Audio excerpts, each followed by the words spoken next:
اعوذ باللہ من الشیطان الرجیم بسم اللہ الرحمن الرحیم الحمدللہ رب العالمین الصلاۃ والسلام علی اشرف الانبیاء والمرسلین سیدنا و نبینا ابی القاسم محمد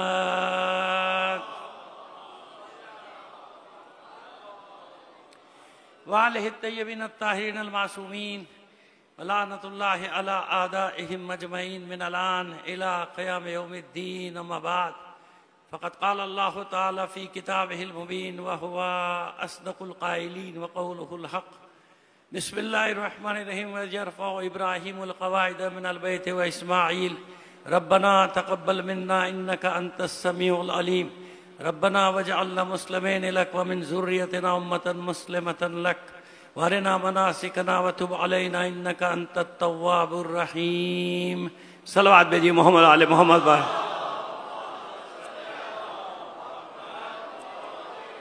ادارے محترم، آج مجلس بہت تاخیر سے شروع ہوئی لیکن ہم اپنے ہی وقت پہ ختم کریں گے، اطمینان رکھیے انشاءاللہ۔ ایک بار اور آپ سے گزارش کریں گے، بلند آواز سے ایک صلوات عنایت فرما دیجیے گا۔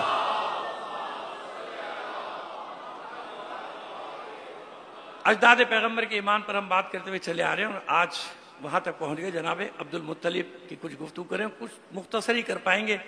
یہ جناب عبد المطلب کی شخصیت ایسی ہے کہ صرف ان کے اوپر ایک خمسہ ہم پڑھ چکے ہیں، پورا 5 مجالس صرف ایک شخصیت کے اوپر، لیکن بہرحال وہ بھی کم لگی تھی، لیکن کوشش کریں گے کہ جلدی جلدی آپ تک کچھ مطلب پہنچا دیں کہ عبد المطلب کون۔ پہلے تعارف میں یوں کرا دوں کہ جنگ حنین، احد کے بعد وہ دوسری جنگ جس میں مسلمانوں کے قدم اکھڑ گئے تھے، ہے نا۔ حالانکہ مسلمانوں کی تعداد تھی 12,000، فتح مکہ کے بعد گئے تھے نا حنین کی طرف، طائف کی طرف لڑنے کے لیے، اور مکے والے بھی ساتھ ہو گئے تھے، ظاہر ہے وہ بھی سب ساتھ، تو 12,000 کا لشکر تھا، اور اپنے لشکر کی تعداد میں مسلمانوں کو تھوڑا سا گمان بھی ہوا کہ اب ہمیں کون ہرائے گا ہم اتنی بڑی تعداد میں، لیکن وہ جناب بنی حوازن اور بنی ثقیف کے تیر انداز بیٹھے ہوئے تھے حنین کی وادی میں، پہاڑوں پہ 5,000 تیر انداز، جیسے یہ پورا لشکر وادی میں داخل ہو، انہوں نے اپنے تیروں پر رکھ لیا۔ اب یہ جناب ایسا بدحواس ہوا لشکر، تمام تاریخوں میں قرآن میں بھی اس کا ذکر ہے، بدحواس ہوا لشکر کے، سارا بھاگا، سارے بھاگ گئے، اور کھڑے رہنے والے کھڑے رہ گئے، 2-4 جو آپ جانتے ہیں۔ حضور ایک اونچے پتھر پہ کھڑے ہو گئے، ٹیلا بھی نہیں کہا جا سکتا بلکہ اونچا پتھر، اس پہ کھڑے ہو گئے کیونکہ بھگدڑ مچ گئی تھی، سارا لشکر بھاگ رہا تھا۔ ایسا بھاگ رہا تھا کہ جو مکے سے نئے نئے اسلام قبول کر کے آئے تھے وہ خوش ہو رہے تھے، بلکہ ان کے جملے بھی تاریخ میں موجود ہیں کہ اب یہ مسلمان جدے کے ساحل پہ سمندر پہ جا کے دم لیں گے اب یہاں سے جو بھاگے۔ لیکن ظاہر ہے کہ سامنے جو کھڑے رہنے والے تھے وہ کھڑے تھے، اور مولا عارفان علی بن ابی طالب ایک سپر بنے ہوئے تھے، لڑ رہے تھے، رجز بھی پڑھ رہے تھے۔ ایک ہی جنگ ہے بس حنین، اللہ کے رسول نے جس میں رجز پڑھی ہے، نہ اس سے پہلے کسی جنگ میں پڑھی نہ اس کے بعد کسی جنگ میں پڑھی، صرف حنین میں رجز ہے۔ آپ حنین میں آپ نے رجز پڑھی، آپ اس پتھر پہ کھڑے ہوئے تو کھڑے ہو کے آپ نے رجز پڑھی، وہ تاریخ ہر تاریخ میں موجود ہے آپ کے جملے، انا النبی لا کذب انا ابن عبد المطلب، میں نبی ہوں اس میں کوئی جھوٹ نہیں، اور سنو میں عبد المطلب کا بیٹا ہوں، انا النبی لا کذب انا ابن عبد المطلب، میں نبی ہوں اس میں کوئی جھوٹ نہیں، اور سنو میں عبد المطلب کا بیٹا ہوں۔ کیوں عبد المطلب سے تعارف کرایا؟ عبد المطلب وہ شخصیت ہے جس کی دھاک بیٹھی ہوئی تھی پورے عرب پہ، واقع فیل کے بعد کہ پورا مکہ بھاگ گیا تھا، پورا مکہ دوڑ گیا تھا، پہاڑوں پہ دوڑ گئے تھے سب، اکیلے عبد المطلب کھڑے تھے میدان میں۔ ابھی پورا واقعہ پڑھیں گے فیل کے ہاتھی والوں کے مقابلے میں، اور یہ اتنی بڑی شخصیت، میں نے کہا تھا کہ کعب ابن لوئی سے سال کا آغاز ہوا تھا نا، اس وقت تک چلا جب تک یہ فیل کا واقعہ نہیں ہوا۔ فیل کے واقعے کے بعد عام الفیل شروع ہوا، جو آپ سنتے تھے عام الفیل، یکم عام الفیل، 2 عام الفیل، یعنی یہ اتنا اہم واقعہ تھا کہ پورے عالم عرب کا بچہ جانتا تھا اس واقعے کو، بچے کو معلوم تھا، اور جانتے تھے کہ عبد المطلب وہ ہے جو اکیلا اتنے بڑے لشکر کے مقابلے میں کھڑا ہو گیا تھا۔ تو اللہ کے رسول نے یاد دلایا ان کو کہ میں وہ ہوں، عبد المطلب کا بیٹا، وہ عبد المطلب جو ہاتھیوں کے لشکر کے مقابلے میں نہیں بھاگا تھا، میں تمہارے مقابلے میں کیسے پشت دکھا دوں گا۔ صلوات بھیجیے محمد۔ سمجھ میں آئی بات؟ تو اب یہ فخر، یعنی اللہ کا رسول، حالانکہ رسول ہیں، جناب عبد المطلب رسول نہیں ہیں، لیکن کیونکہ عرب وہی زبان سمجھتے تھے، عربوں کو وہی آتا، تو ان کے دل بیٹھ گئے تھے، رجز سن کے دل بیٹھ گئے تھے کہ ہاں یہ اسی عبد المطلب کا بیٹا ہے، یہ میدان چھوڑ کر جانے والا نہیں ہے۔ اور جو سامنے کھڑا ہے علی، وہ کس کا بیٹا ہے؟ وہ بھی عبد المطلب کا بیٹا ہے۔ دونوں کے دادا عبد المطلب ہے نا، تو انہیں معلوم تھا کہ جب تک یہ دو شخصیتیں کھڑی ہیں فتح کا خواب ادھورا ہے. اور اسی رجس کو سن کے لوگ واپس پلٹے تھے. جب لوگوں کو معلوم ہوا کہ رسول بھی میدان میں، علی بھی میدان میں ہے، تو جب تک علی میدان میں ہے شکست قریب نہیں آ سکتی تھی، لہذا سب پھر پلٹ پلٹ کر واپس آئے تھے. صلوات بھیجیے محمد آل محمد پر. آئیے اب آپ کو لے کر چلیں کہ عبد المطلب یعنی کون. عبد المطلب کا اصل نام میں نے عامر بتا دیا. عبد المطلب یوں ہوئے تھے کیونکہ میں نے عرض کیا تھا کل، جلدی سے بتا دوں کہ مدینے میں تھے نا، وہاں شادی کی تھی جناب ہاشم نے، لیکن جب 11-12 سال کے تو ماں نے خود بھیجا. جب مکے والوں کو معلوم ہوا، مکے والے آئے تھے کہ نہیں ہاشم کی امانت ہے، یہ سردار ہے ہماری قوم کا، اس کو ہمیں دو، شیبۃ الحمد کو یا عامر کو. تو جناب ماں نے کہا ٹھیک ہے یہیں سے چلے جاؤ، زیادہ دیر رکو گے تو قبیلے والے رکاوٹ کریں گے، تم جاؤ. اس لشکر کے قافلے کے ساتھ بھیج دیا. مکے پہنچے تو کیونکہ مطلب لینے آئے تھے نا آپ کو، تو جب مطلب کون ہیں ان کے چچا، ہاشم کے بھائی، کل بتایا تھا نا ہاشم کے بھائی تھے مطلب. تو مطلب کے ساتھ جب ان کو دیکھا تو لوگ سمجھے کہ یہ مطلب کا غلام ہے. لاتے تھے نا لوگ غلام، تو کہتے یہ عبد المطلب، ہاضا عبد المطلب کا. نہیں عبد المطلب نہیں ہے، یہ میرا بھتیجا ہے بھائی، یہ میرا غلام نہیں. لیکن وہ عبد المطلب اتنا مشہور ہوا کہ وہ عبد المطلب ہی لوگوں کو یاد رہ گیا. اصل نام اور لقب لوگوں کو یاد نہیں. اصل نام ہے عامر اور لقب ہے شیبۃ الحمد. شیبۃ الحمد کی وجہ بھی میں نے بتایا. یہ خلاصہ کہ کیسے آئے تھے. جب یہاں آئے تو ان کے کچھ احکام ایسے ہیں جو قرآن کے احکام ہیں، یاد رکھیں. کچھ احکام ایسے ہیں جو قرآن کے احکام، یعنی زمانے جاہلیت میں آپ نے وہ احکام دیے. اور جب فتح مکہ ہوئی اللہ کے رسول سے سوال کرتے تھے کہ کیا کیا جائے، تو وہی حکم بتاتے تھے جو کہا میرے دادا نے کیا کیا تھا. ابھی بتاتا ہوں وہ احکام. میرے دادا نے کیا کیا تھا، تو آپ کے دادا نے تو یہ کیا تھا کہ یہی اللہ کا حکم ہے، یہی اللہ کا حکم ہے. اب یا اللہ کو اتنا پسند آتا تھا عبد المطلب کا فعل کہ وہی قرآن میں آ جاتا تھا، اور یا پھر عبد المطلب جانتے تھے کہ اللہ کا حکم کیا ہے. اس نے اب میں بتاتا ہوں آپ کو کیا کیا. سب سے پہلے جو آپ نے کام کیا وہ یہ کیا تھا کہ طواف برہنہ کرتے تھے بدبخت. ایک گروہ، سب نہیں، ایک گروہ تھا جو برہنہ طواف کرتا تھا، کپڑے اتار کے طواف کر رہا. جناب عبد المطلب نے اپنی سرداری کی طاقت سے روکا ان کو، خبردار اللہ کا گھر ہے، کیا تماشا لگایا ہوا ہے تم نے، کیا بدتمیزی لگائی. یعنی ہر زمانے میں ایسے ایسے جاہل لوگوں کا وجود ہوتا ہے جو اپنی مرضی کو دین کا نام دیتے ہیں، اپنی مرضی کو مذہب کا نام دیتے ہیں، جو مرضی کرتے چلے جائیں، کوئی ان کو روکنے ٹوکنے والا نہیں ہونا چاہیے. جو روکے گا ٹوکے گا اس کے خلاف ماشاءاللہ سوشل میڈیا زندہ باد. صلوات بھیجیے محمد آل محمد پر. ایسا تو یہ اس لیے بتاتا جا رہا ہوں کہ یہ سب تلک الایام نداولها بین الناس، یہ گردشی ایام ہے، سب گھوم گھوم کے آتا ہے. بلڈنگیں بدلتی ہیں، سڑکیں بدلتی ہیں، عمارتیں بدلتی ہیں، انسانی فکر وہی کی وہی ہے. انسان ویسا ہی ہے، انسان ویسی حرکتیں کرتا چلا جاتا ہے ہر زمانے میں. خیر جناب، تو آپ نے پابندی لگا دی، خبردار. اور کپڑے رکھتے تھے باقاعدہ، کپڑے پہنو جاؤ، احرام باندھو جاؤ، پھر حرم میں جاؤ. پابندی لگا دی.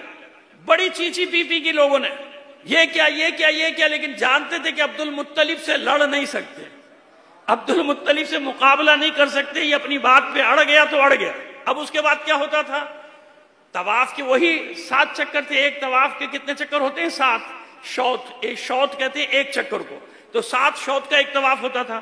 لیکن وہ ہوتے ہوتے ہوتے ہوتے بدل دیا لوگوں نے عبادت. نہیں میں تو زیادہ کروں گا. آج بھی ہوتے نا ایسے، میں عبادت یوں کروں گا، میں عبادت میں یہ ڈالوں گا، میں یہ عبادت میں نکالوں گا. تو ہر زمانے میں ایسے لوگ ہوتے ہیں. تو جناب کسی نے 20 چکر لگانے شروع کر دیے، کسی نے 15، کوئی 2 لگا کے تھک کے بیٹھ گیا، کوئی 4 لگا کے. یعنی طواف کی چکروں کی تعداد گم ہو چکی تھی. تو جناب عبد المطلب نے کہا خبردار، یہ کیا کرتے ہو تم لوگ، کیا تم نے بدنظمی پھیلائی ہے. 7 چکر کا ایک طواف ہوگا. آج سے میں اعلان کر رہا ہوں 7 چکر کا. تو پھر وہ شروع کہاں سے کریں؟ تو آپ نے اپنی تلوار نکالی، حجر اسود سے ایک لکیر کھینچی دور تک، کہا یہاں سے شروع کرو گے، یہاں پر آؤ گے تو 1 چکر ہوگا. اور آپ دیکھیں اسلام آنے کے بعد جب اللہ کے رسول سے پوچھا گیا طواف کتنے چکر ہوگا، کہاں سے شروع کریں، کہاں ختم کریں، کہا جو میرے دادا عبد المطلب نے بتایا تھا وہی اللہ کا حکم ہے. اور آج تک وہ لکیر بنی ہوئی ہے. آج بس وہ پتھر کی کالی لکیر بنا دی تاکہ طواف کرنے والوں کو معلوم ہو جائے کہ یہاں سے شروع کرنا ہے، یہیں پر ختم کرنا ہے. یہ ہے عبد المطلب. کافر تھے تمہارے باپ دادا، محمد و علی کے نہیں.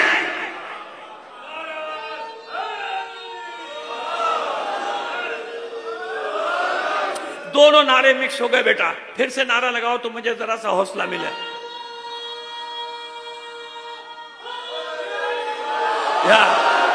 اب سمجھ ابھی دیکھیے میں کہاں تک آپ کو لے کے جاتا ہوں۔ طواف کے چکر مکر کے یہاں سے ہوگا طواف، ادھر سے جائے گا تکتم یعنی چھپا ہوا۔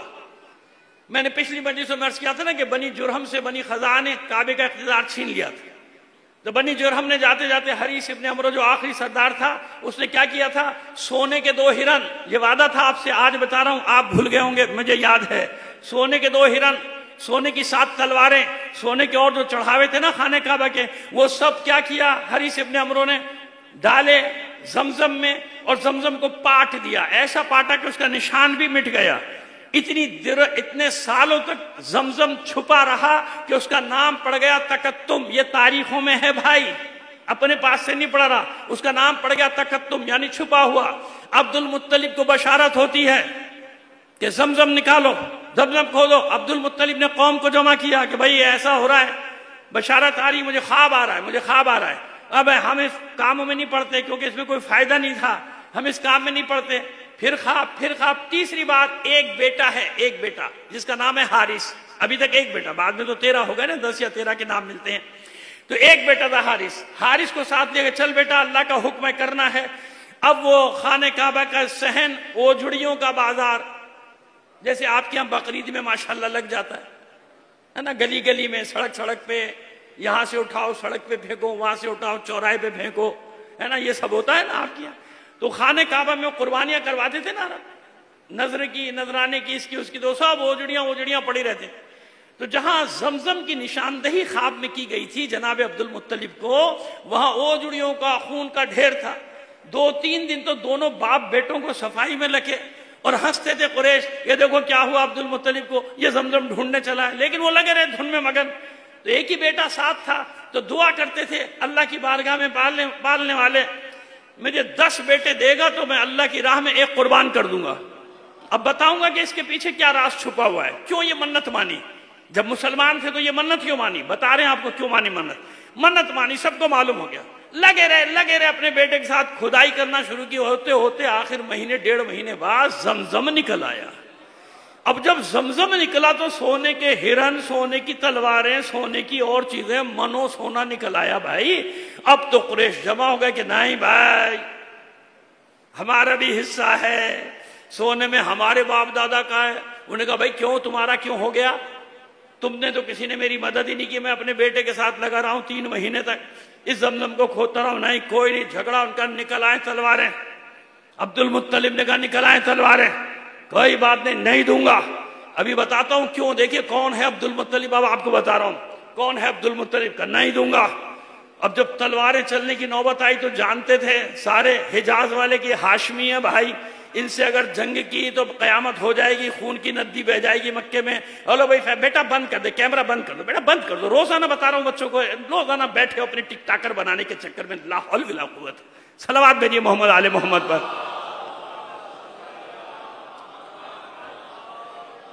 روزانہ بتا رہا ہوں، روزانہ بیٹھیں گے کیمرے، ایک صلوات اور بھیجیے محمد آل محمد بلند آواز سے۔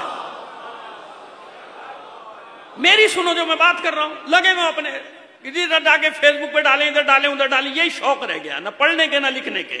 ایک بار اور صلوات بھیجیے محمد آل محمد پر۔ آئیے جناب، اب یہ جھگڑا بڑھ گیا، وہ شام چلو کاہنہ کے پاس، یہاں موجود ہے عبد المطلب، یہاں فیصلہ نہیں ہوگا کیونکہ یہاں تو جھگڑا ہے، وہاں چلو، شام چلو، جو فیصلہ ہوگا۔ تو عبد المطلب نے کہا چلو جہاں چلنا ہے چلو، مجھے کائے کی پرواہ۔ سفر شروع ہوا، کچھ ہاشمی خاندان کے لوگ ان کے ساتھ، کچھ ادھر قریش، ساتھ ساتھ سفر ہو رہا ہے۔ راستے میں عبد المطلب کے لشکر کا پانی ختم ہو گیا، صحرا کا سفر، پانی ختم۔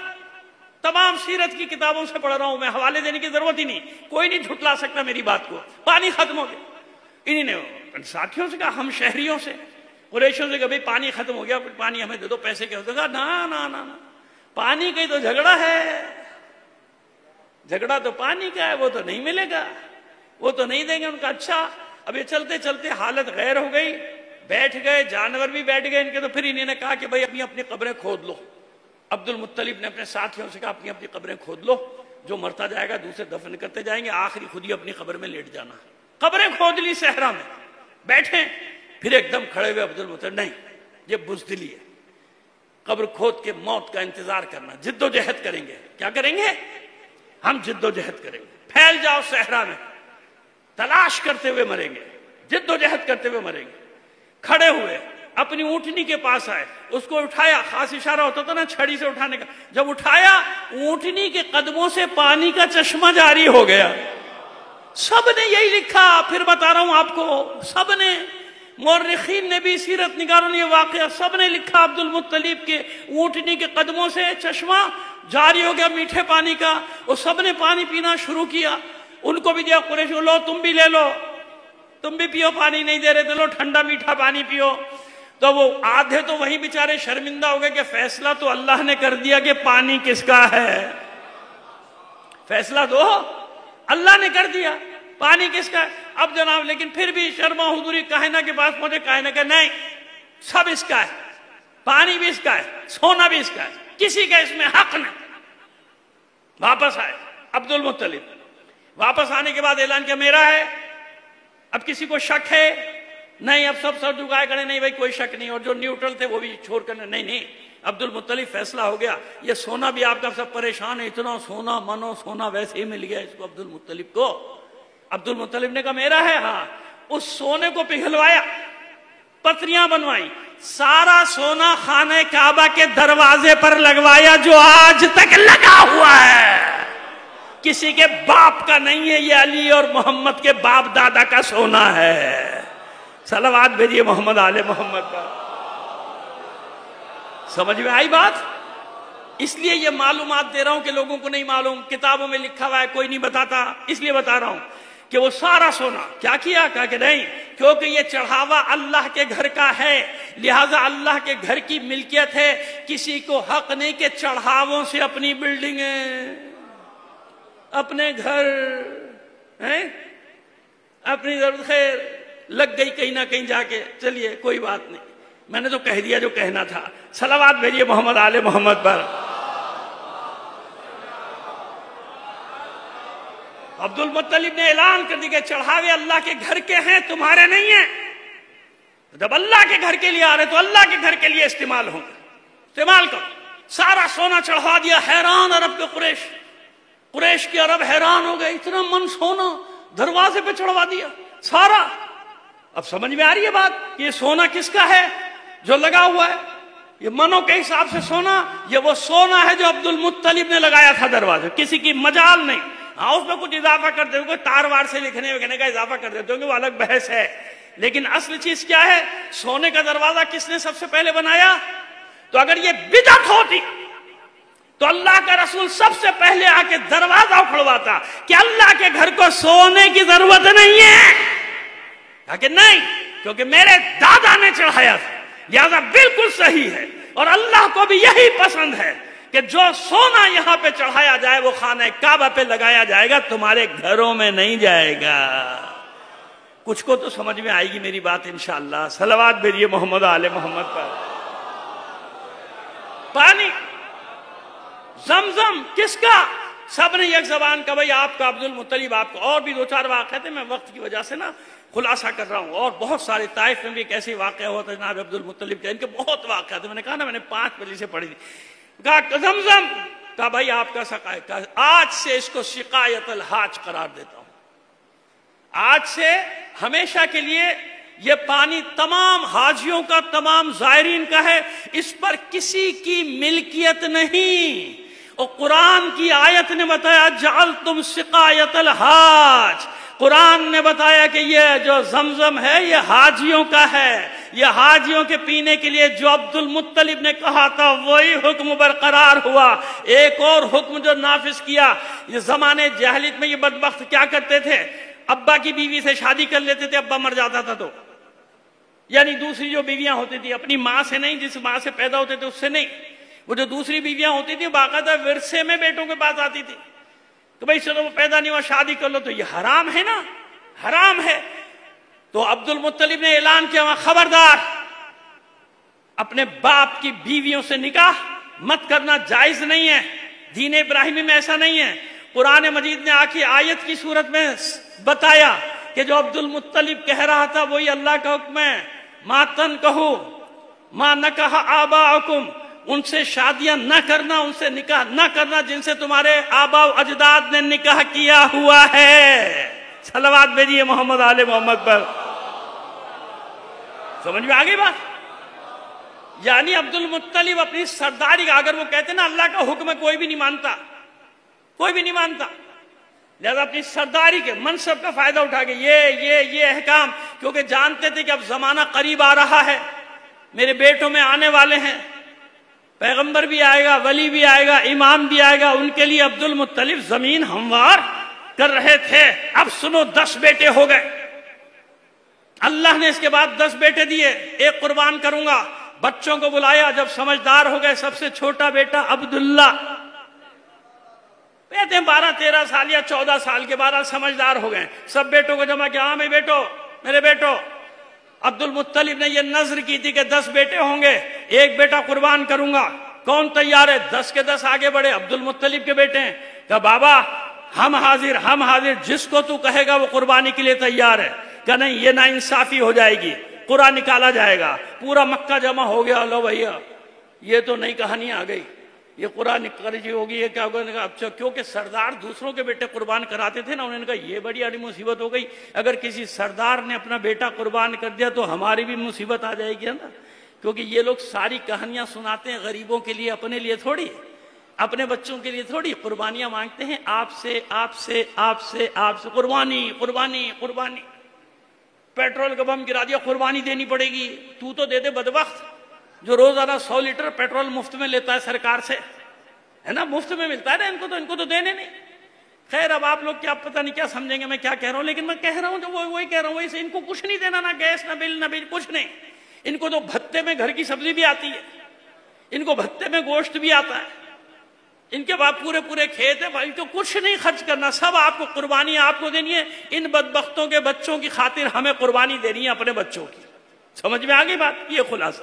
تو سارے سردار ڈر رہے کہ یہ کیا ہوگا بھائی، قرآن نکالا گیا، اب جب قرآن نکالا گیا عبداللہ کا نام، عبداللہ تیار ہو، بھائیوں نے کہا نہیں بابا ایسے نہیں، بابا اس کو کہا کہ نہیں اس کا نام آ گیا، اس کو قربان کروں گا، کہ جانتے تھے کہ عبد المطلب کو سب سے زیادہ محبت عبداللہ سے، نہیں کہا اچھا ایک بار اور پورا کر، چلو ایک بار اور کر لیتا ہوں پورا، پھر کیا قرآن نام آ گیا عبداللہ کا، دیکھو اب پھر آ گیا، 3 بار قرآن کیا، اپنے ساتھ لے کر آئے عبداللہ کو، بالکل بہت لمبے واقعات ہیں جن کو خلاصہ کر رہا ہوں، ساتھ لے کر آئے خانہ کعبہ میں، اب پورے مکے میں ادھم مچ گیا، لو بھیا یہ کیا کر رہا ہے، اپنے بچے کو قربان کرنے جا رہا ہے، ان کو اپنی فکر پڑی ہوئی تھی نا کہ تو پھر رسم چل جائے گی، ہمیں بھی قربان کرنے پڑیں گے بچے، سب نے کہا عبد المطلب ایسا نہ کرو، اب نہیں بھائی ہو گیا، خیر جناب پورا مکہ جمع ہو گیا، سرداروں نے طے کیا کہ اچھا بھائی وہ کاہنہ جو ہے اس سے فیصلہ کرا لیتے ہیں، کچھ نہ کوئی راہ تو نکالو نا، کہا ٹھیک ہے کرا لو فیصلہ، مجھے تو کوئی مسئلہ نہیں، فیصلہ کرنے گئے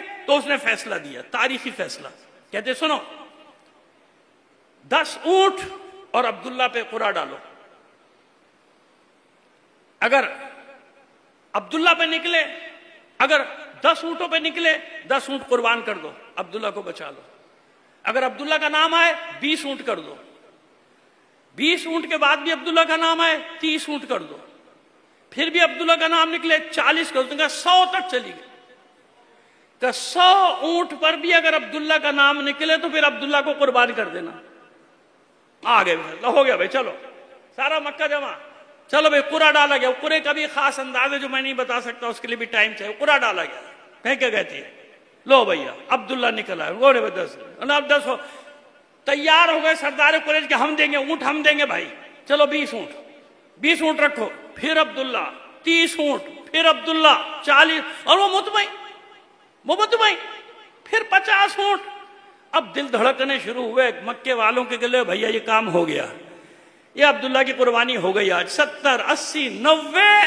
سکتا چھا گیا مکہ، 100 اونٹ عبداللہ، اب جب 100 اونٹ اور عبداللہ پہ قرآ کیا گیا تو 100 اونٹ نکل آئے، سب خوش ہو گئے، بچ گئے عبداللہ، لیکن عبد المطلب کہتے نہیں میرا اطمینان نہیں ہوا، ایک بار اور، اب عبد المطلب کا جگر دے گی آپ، لوگوں نے کہا بیٹا بچ گیا، گھر جاؤ بیٹے کو لے کے، کیا ہو گیا جاؤ، نہیں ایک بار اور، کیا پتا غلطی سے ہو گیا ہو. دوبارہ پھر 100 اونٹ کا ایک بار اور.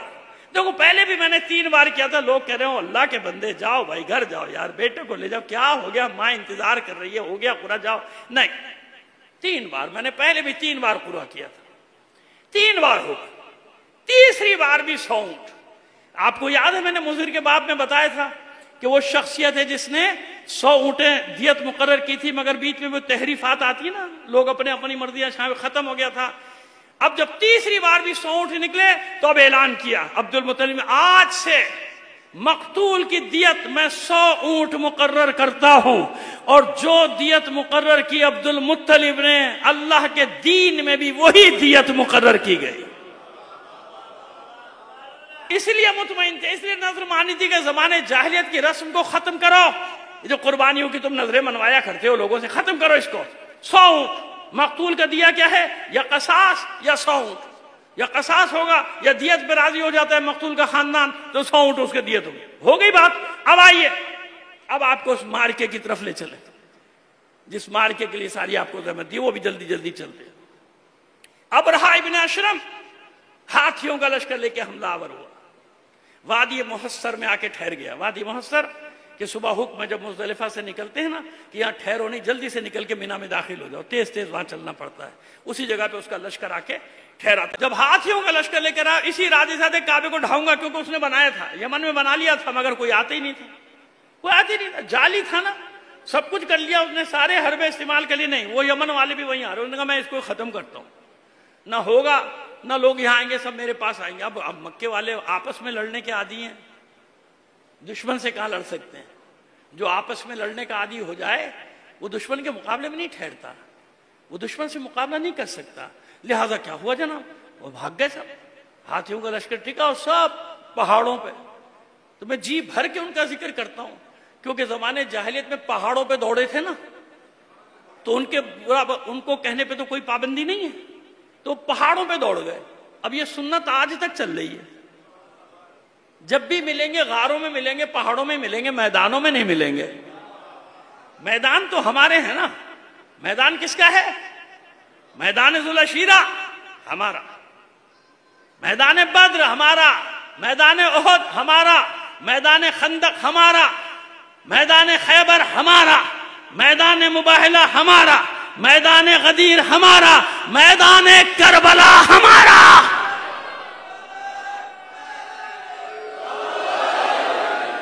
میدان والی قوم ہمیشہ میدان میں جان جاتی ہے تو جائے, اسی لیے تو نقصان ہوتا ہے نا زیادہ, کیونکہ میدانوں میں پائے جاتے ہیں, غاروں میں نہیں, پہاڑوں میں نہیں. صلوات بھیجیے محمد آل محمد پر.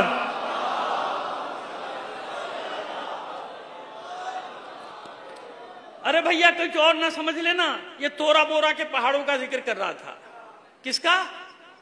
تورا بورا کے پہاڑ اور غاروں کا ذکر کر رہا تھا. کہیں آپ اور نہ پہنچ جائیے گا, اگر کہیں آپ اور پہنچ گئے تو میں ذمہ دار نہیں ہوں. صلوات بھیجیے محمد آل محمد پر. سمجھ میں آئی بات؟ بھیجے اس نے اپنے سپاہی, جاؤ خبر لے کے ابرانے میں جاؤ, کہا کہ خالی ہو گیا مکہ, بھاگ گئے سارے. وہ کوہ ابو قبیس پہ چڑھے ہوئے, کوہ فاران پہ چڑھے ہوئے, ادھر ادھر چڑھے ہوئے, سارے بھاگ گئے, کوئی نہیں ہے. مگر ایک حیرت سے, ایک وہ کون ہے؟ کہ ہاشم کا بیٹا. ہاشم کا نام میں نے بتایا نا, پوری دنیا جانتی تھی نا اس زمانے میں. ہاشم کا بیٹا موجود, عبد المطلب. حیران ہوئی, جانتا تو ہوتا نا خاندان کو. اچھا ایسی بات ہے, وہ نہیں گیا, کہ نہیں وہ نہیں گیا, وہ اپنے خاندان کے ساتھ وہیں پر ہے عبد المطلب, باقی سب بھاگ گئے. اچھا پھر ترکیب لڑائی, جاؤ اس کے غلاموں کو پکڑ لو, اس کے جانور وانور سب اونٹ پکڑ کے لیا, چڑھائے ہوتے تھے, نکلے ہوئے تھے کرو. وہ جناب اس کے سپاہی گئے, اونٹ پکڑ کے لے گئے جناب عبد المطلب کے. وہ روتے پیٹتے غلام پٹا کے واپس پہنچے, کہا آقا یہ ہو گیا. ابرہا کے سپاہی آئے تھے, سب اونٹ چھین کے لے گئے, ہمیں بھی مارا پیٹا. غصے میں آ گیا, جلال میں آ گیا جناب. اس کے بعد وہ جناب ابراہیم کی ابا دوش پہ ڈالی, صافہ باندھا, ابراہیم کا ماما, ابراہیم کی عصا. جب اس حالت میں نکلتے تھے تو لوگوں کو معلوم ہو جاتا تھا کہ اب کوئی مارکہ ہے, اور نکلے وہاں سے اپنے گھر سے اور سیدھے وادی محصر کا رخ کیا سواری. ادھر سپاہیوں نے مخبری کی, بتایا کہ عبد المطلب آ رہا ہے. تو اس نے کہا ابرہہ نے کہ آنے دینا، روکنا مت، وہ اپنے خیمے میں اپنی مسند پہ بیٹھا ہوا ہے۔ اب آپ منظر کو ذہن میں لائیں، آپ کو بہت مزہ آئے گا۔ یہ اترے، اچھا وہ روکتے کیا؟ عبد المطلب کی جلالت اور ہیبت دیکھ کے کائی کی طرح سپاہی پھٹتے چلے گئے۔ روب اتنا، اکیلے چلے جا، کسی کی ہمت نہیں روک۔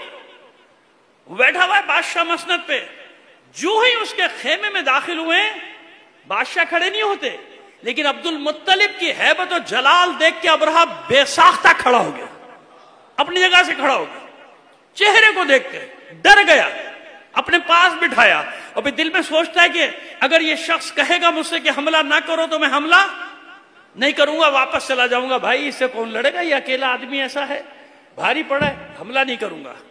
بیٹھ گئے پاس، کیسے آنا ہوا؟ تو جناب عبد المطلب نے کہا سپاہی لایا ہے کہ چور لایا ہے؟ کیا مطلب؟ سپاہی کے چور؟ کہ تیرے سپاہیوں نے میرے اونٹ چرا لیے، میرے اونٹ چرا کر لے آئے تیرے سپاہی ہیں کہ چور ہیں؟ ہر زمانے میں ایسے ہی ہوتا تھا، پتہ ہی نہیں لگتا تھا سپاہی کون ہے چور کون ہے۔ صلوات بھیجیے محمد آل محمد پر۔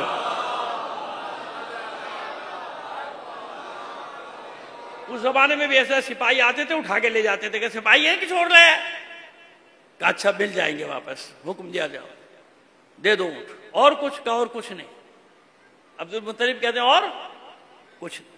کا کمال ہے، پتہ ہے میں کیوں آیا ہوں یہ اتنا بڑا ہاتھیوں کا لشکر لے کے؟ عبد المطلب کہتے ہیں خود بتا دے بھائی کیوں آیا ہے، خود بتا دے کیوں آیا ہے؟ کہ کعبے کو ڈھانے آیا ہوں۔ کہ ڈھا دے۔ اس نے کہا کعبے کو ڈھانے آیا ہوں۔ کہ ڈھا دے۔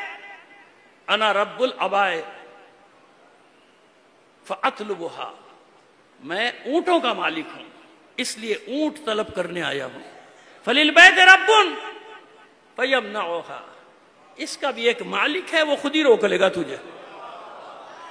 ایک عقیدہ دیکھیں نا، یقین دیکھیں عبد المطلب کا، ایمان دیکھیں آپ، وہ روک لے گا خود ہی۔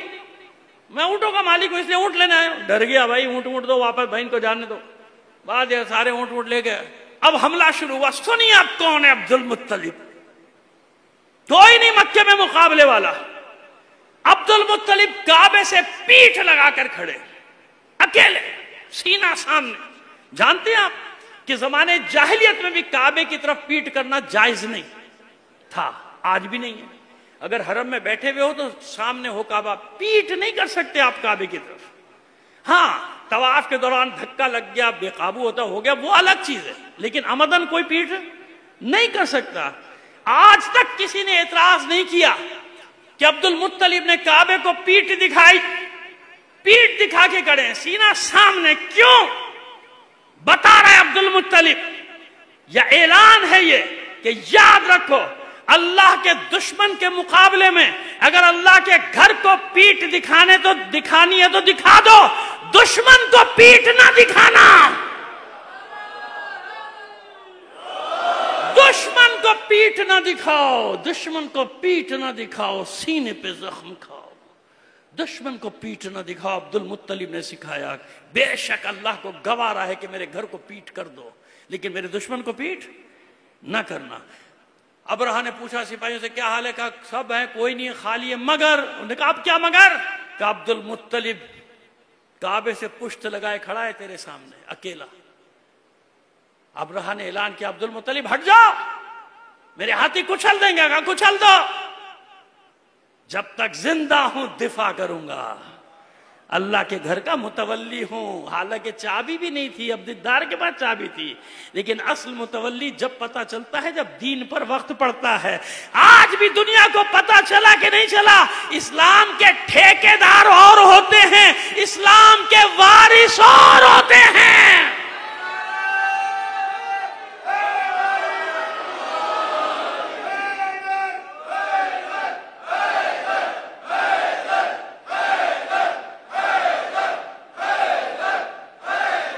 جزاک اللہ۔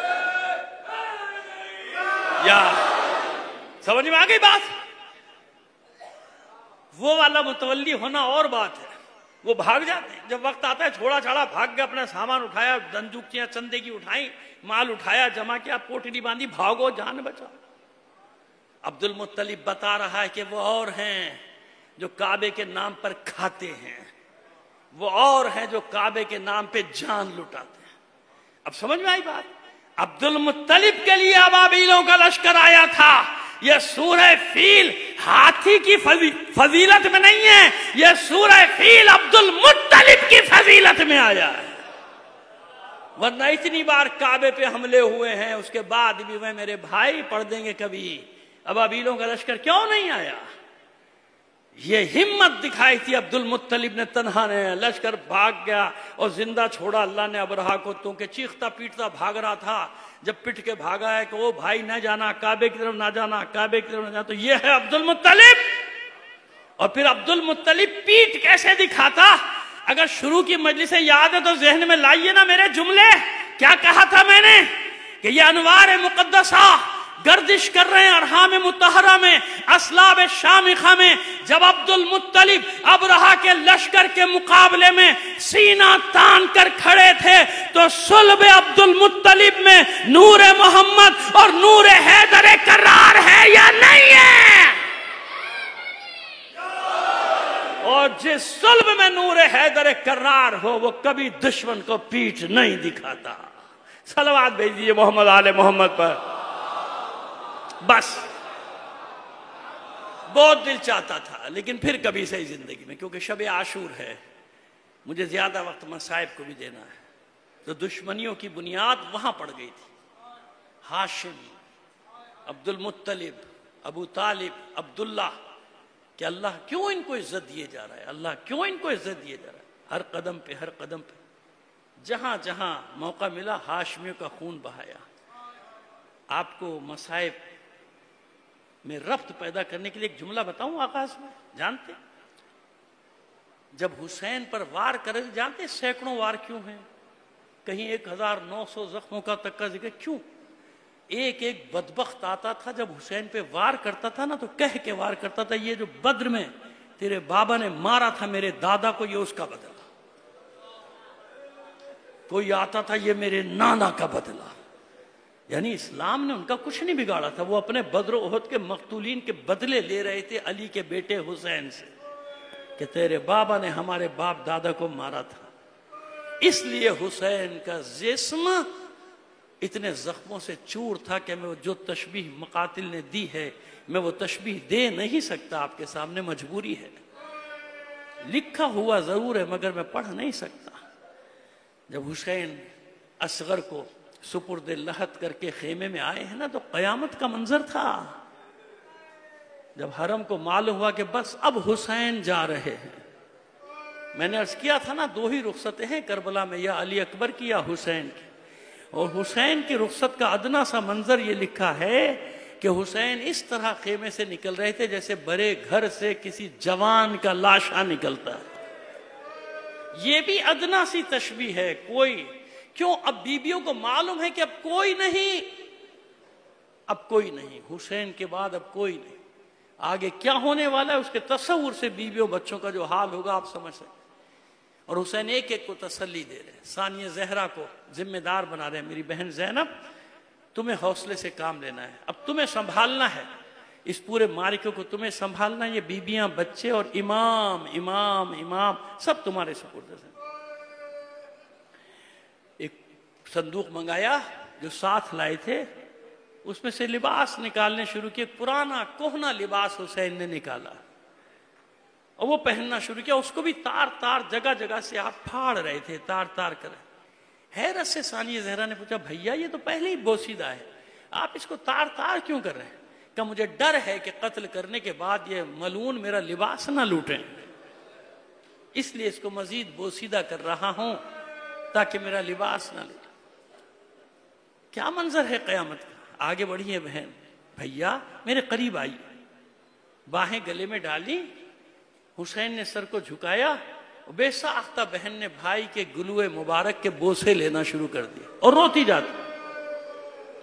حسین نے سبب پوچھا تو فرماتی ہیں، بھیا ماں نے وصیت کی تھی جب تجھے یقین ہو جائے کہ تیری آخری ملاقات ہے حسین سے تو میری طرف سے حسین کے گلے کے بوسے لے لے۔ دونوں بہن بھائی رو رہے۔ کہا بہن مجھے بھی ایک وصیت کی تھی، اور اس کے بعد اپنے لبہائے مبارک بہن کے بازوؤں پہ رکھ۔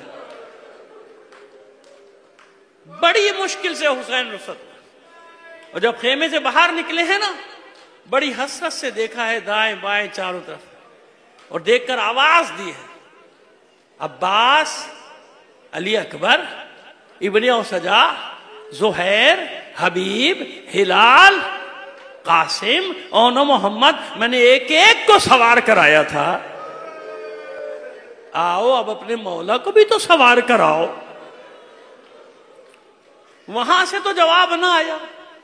ممکن ہے کٹے ہوئے لاشیں تڑپتے ہوں، لیکن ہاں خیمے کا پردہ اٹھا اور چادر میں ملبوس زینب باہر نکلی ہے دوڑ۔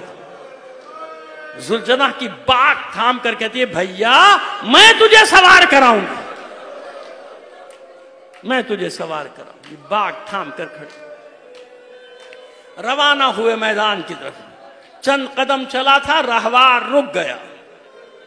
حسین نے کہا بس آخری زحمت دے رہا ہوں تجھے، مجھے قتل گاہ تک چھوڑ کے آ جا۔ اس حیوان نے اپنی نظریں زمین میں جھکا دی۔ جب حسین کی نگاہیں نیچے گئیں تو کیا دیکھا؟ قدموں سے لپٹی ہوئی ہے 4 سال کی بچی۔ اے میرے بابا کے ذوالجناح، میرے بابا کو نہ لے کر جا، جو تجھ پہ سوار ہو کے گیا وہ واپس نہیں آیا۔ حسین اتر آئے، بچی کو آغوش میں۔ جب یہ پورا امتحان حسین کے سامنے لایا گیا تھا تو ایک دعا کی تھی، معبود ایک ایسی بیٹی دے جو میرے بغیر نہ رہ سکے، میں اس کے بغیر نہ رہ سکوں، اور جب تیری راہ میں چھوڑ کر جانا پڑے میں چھوڑ کر چلا جاؤں۔ سارے امتحان اللہ کی طرف سے تھے، سکینہ وہ امتحان ہے جو حسین نے خود مانگا۔ بچی کہتی ہے بابا اچھا جاتے جاتے کچھ میری پیاس کا بندوبست تو ہو جائے گا۔ وارث ابراہیم و اسماعیل اگر ٹھوکر مارے تو کیا بعید ہے کہ چشمہ جاری نہ ہو جائے۔ ٹھوکر ماری، چشمہ جاری ہوا، بچی آگے بڑھی، کہتے ہیں سکینہ پانی تو مل جائے گا، لیکن یاد رکھنا علی اصغر پیاسا گیا۔ کربلا کی تاریخ میں کوئی نہ کوئی تو لکھ دے گا نا کہ ایک بچی تھی جس سے پیاس برداشت نہ ہوئی، پیچھے ہٹ گئی بچی، بابا اب کسی سے پانی نہیں مانگوں، زندگی رہی کل یہیں سے شام غریبہ کا مصائب پڑھوں گا، میں آگے بڑھتا ہوں۔ حسین قتل گاہ میں پہنچے، آخری بار حجت تمام کی تاکہ کوئی انکار نہ کر سکے کہ جانتا نہیں تھا۔ جب حجت تمام کی، ادھر سے جواب آیا بس کوئی بات نہیں، یا بیعت کرو یا مرنے کے لیے تیار ہو جاؤ۔ حسین نے کہا لا حول ولا قوت الا باللہ، ملونوں کیا سمجھتے ہو میں یہ گفتگو جان بچانے کے لیے کر رہا تھا؟ میں نے صرف اس لیے یہ گفتگو کی کہ تم میں سے ایک بھی ایسا نہ ہو جو قیامت کے دن کہہ سکے کہ میں حسین کو جانتا نہیں تھا۔ اور آپ انصاف سے بتائیے اب حسین جیے تو کس کے لیے جیے؟ نہ عباس ہے، نہ علی اکبر ہے، نہ قاسم ہے، نہ اون محمد ہے، نہ علی اصغر ہے۔ لیکن سنو، جب زہرا کے لال نے رجز پڑھ کے حملہ کیا تو یہ 3 شب و روز کے پیاسے کا حملہ ایسا تھا کہ لشکر بھیڑ بکریوں کی طرح بھاگا چلاتا ہوا۔ الامان الحفیظ کی صدائیں کوفے کی سرحدوں سے ٹکرانے لگا۔ حسین واپس پلٹا، گنج شہیدہ کا رخ کر کے آواز دی، میرے شیرو میں نے ایک ایک وار پہ مرحبا کہا تھا، میں نے ایک ایک وار پہ تمہیں داد دی تھی، آؤ اب اپنے مولا کی جنگ بھی دیکھو، اب اس حسین کی جنگ دیکھو جو کربلا میں سب سے زیادہ پیاسا ہے، اب اس حسین کی جنگ دیکھو جو 72 لاشیں اٹھا چکا ہے۔ دوسرا حملہ کیا حسین نے، تیسرا حملہ کیا، مقتل میں 2 یا 3 حملے حسین کے ملتے ہیں۔ بتا دیا علی کے لاڈلے نے کہ اب بھی چاہوں تو تلوار سے تمہیں زیر کر سکتا ہوں، بس ہاتف غیبی کی ندا گونجی ہوگی، یا ایتھا النفس المطمئنہ ارجعی الی ربک راضیۃ مرضیہ،